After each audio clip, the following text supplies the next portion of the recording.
אתם דיברתם על טרנספורמציה, ג'ון קנדי ידוע בנושא של הטרנספורמציה לגבי האדם על הירח. 57 ספוטניק, 61 לייקה, אמריקה פשוט בפחד ובהיסטריה. ג'ון קנדי אומר, אני אשים תוך 10 שנים אדם על הירח, משאבים לנאס"א תוך 7 שנים אדם על הירח. אם החינוך הוא כזה, כל המשתנים האחרים אנחנו יודעים מצוינות רפורמות, בין השאר שינוי השכר היחסי שלנו.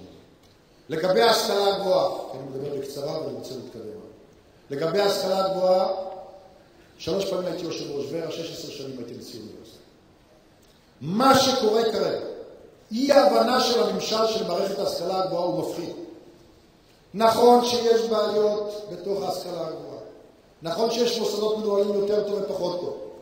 אבל ניהול אוניברסיטה, רבותיי, זה לא מקביל, עם כל הכבוד לחבריי, אפילו דובי קלאוטמן תמיד אומר לו לא לתחתונים ולא לקרטונים. אני 16 שנה גמרתי את האוניברסיטה בלי גירעון, ששילשנו אותה ב-5,717,000. אבל זאת לא הנקודה. זה מערכת הרבה יותר מורכבת. ומה הבעיה של ישראל היום במשפט אחד? 50% מהמדענים בישראל הם מעל גיל 55. באוסטרליה, קנדה, ארצות הברית, 25-30%. היום ישנם לך 300 מדענים, גדעון ממלכתיים, שיושבים לך בהרווארד, בפרינסטון, באוקספורד, אין אנשים כאלה בעולם. בגלל המשבר והשקיעה המסוימת של אמריקה, הם רוצים לחזור הביתה. וכאן אומרים להם, אין לכם תקציב, תבואו בעוד 10 שנים. הם לא יחזרו לעולם. קחו $100 מיליון, העסק הזה שווה מיליארדים. בשביל זה יש מנהיגות, ופה מה שאמרה מיליארד, שקובעת לדרך, לפריצות דרך. אז קודם כל לגבי ההון האנושי, גם החינוך וגם ההשכלה הגבוהה צריך לקחת ברצינות.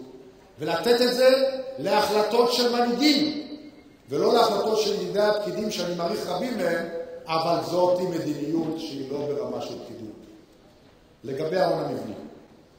כשאני מדבר על הון אנושי מול הון מבני, כמובן תשתיות פיזיות, זה לא כל כך חשוב. אם הגידול בהוצאות הציבוריות הוא 2.5, 3, 3.5, אין תורה בעולם שמדברת על זה. מה שחשוב ליצרנים, למשקיעים, לצרכנים, ככלכלה זו תורת התמריצים, שכללי המשחק שלהם הם ברורים על פני שנים.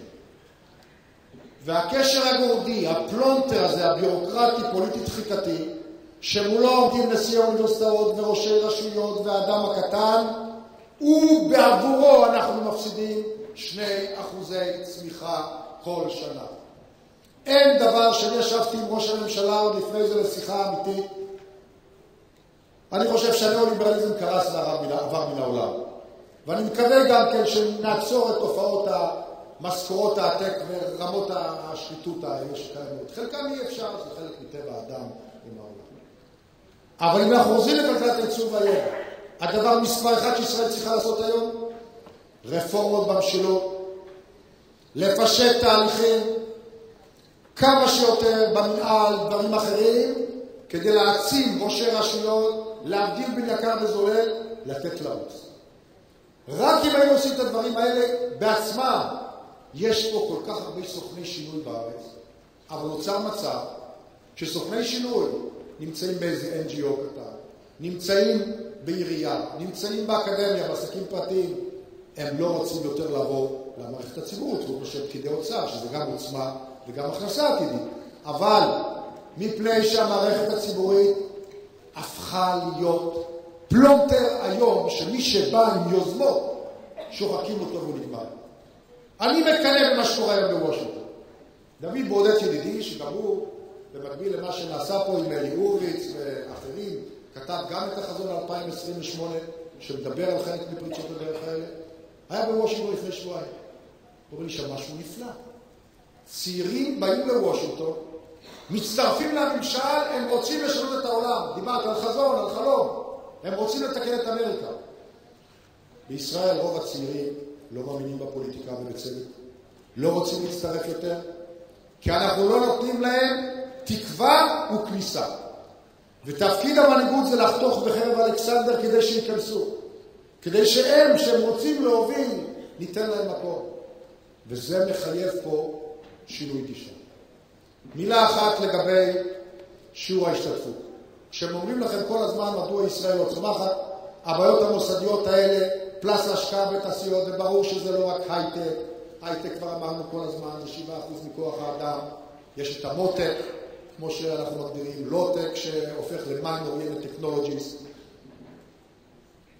מים זה $500 מיליון ביזנס. אנרגיה זה $1 טריליון ביזנס. כשחבריי ואני בנינו את המכונים למים, לאנרגיה חלופית, בשדה בוקר, שיש כאלה בטכניון, אין לכם מושג כמה כסף יצא מזה. להרבה מאוד אנשים, קצת מאוד אנשים. כי במקום, כמו שאתה ישבת במטפים, שיקימו חברות שלא כל ההמצאות לתעשיות החשובות בעולם של התעשיות הירוקות, והכל הערך המוסף והתעסוקה יצאו החוצה, וקבוצה קטנה תתעשר.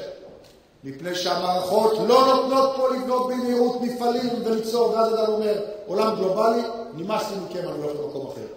אם בסינגפור אפשר, אם מדינה בארצות הברית, אז למה פה אתה צריך? אני עברתי חוויה כזאת. שהכנתי את השליט לפני 8 שנים לפארק הייטק באוניברסיטה. הבאתי תחנת רכבת וגשר לתוך האוניברסיטה במאבק של שנים.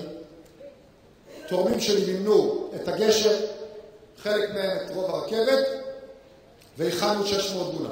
כבר יושבים שם. סגרתי עם הרמטכ"ל הקודם, שיכנסו שם יחידות מחשוב ותקשוב. הכל בנוי. יש לך מכוני מחקר, 20% מטובי הסטודנטים והחוקרים בארץ, יש לך הכל. פקיד א' לפקיד ב', שר ב' לשר ג', וכמובן יועץ משפטי ליועץ משפטי. אני מאוד אוהב עורכי דין, אבל ישראל הפכה להיות מקום ראשון בעולם לעורכי דין לנפש. זה לא במיוחד קריטריון למדינה מפותחת. ורבותיי, בסינגפור זה כבר תוך שנה. זה קורה, אבל הדבר החשוב בקפיצת מדרגה זה הקצב. כי אם אתה לא הולך בקצב, אז קוראים שני דברים. א', אחרים משיגים אותך, וב', הטובים עוזבים אותך למקומות אחרים. כי המשחק הוא גלובלי, והוא פתוח, ולאף אחד אין זמן לבזבז. כשאתה ואתה אומר, כן, דיברתי עם השר הזה, והוא הולך לשר הזה, הוא אמר לפקיד הזה, והוא אמר, שמע. אז אמר, אני קובע. ולכן הפישוט התהליכים האלה, ואפשר לפשר. זה לא חלום באספמיה. יש בתוך המערכת הציבורית סוכני שינוי, אבל זה הפריוריטי חוץ מהנושא המדיני מספר אחד בישראל. כאן יש לך את הדבר המרכזי. לגבי